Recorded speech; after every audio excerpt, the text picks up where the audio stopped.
Well, the news cycles are starting to shift. There's more focus I'm seeing on the situation with Ukraine and Russia because Zelensky is headed towards Florida to speak with Trump as we speak, or as far as I know from what I'm seeing, I think he could already be there. I don't know the details of the actual time. I know he's going there. So a lot of speculation is floating around in the news. I do think these recent attacks from Russia on Kiev is just to influence what Ukraine would accept, in particular, what Zelensky would accept as far as the deal.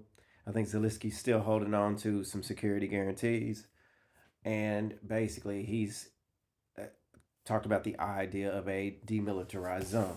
You even have Putin saying he's glad that some people are pushing Zelensky to talk about peace, which is a bit weird to me because he's attacking heavily right now. So I think with Putin, you got to watch what he does, not necessarily what he says.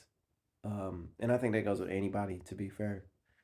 We just have to see where this goes. Again, there's a lot of speculation floating around. No one knows for sure.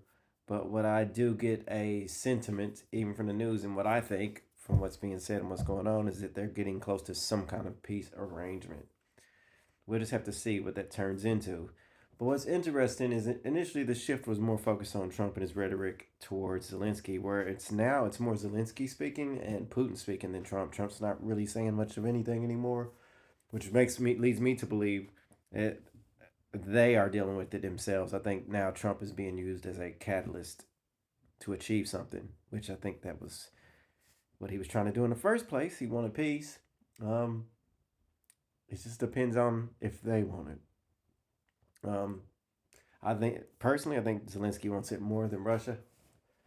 I guess for obvious reasons, because they were invaded, and I also think Zelensky still wants to be a part of NATO, which I haven't seen Putin publicly say anything about. Which makes me wonder: is that still a deal breaker? We'll just have to see, Even I'm speculating at this point.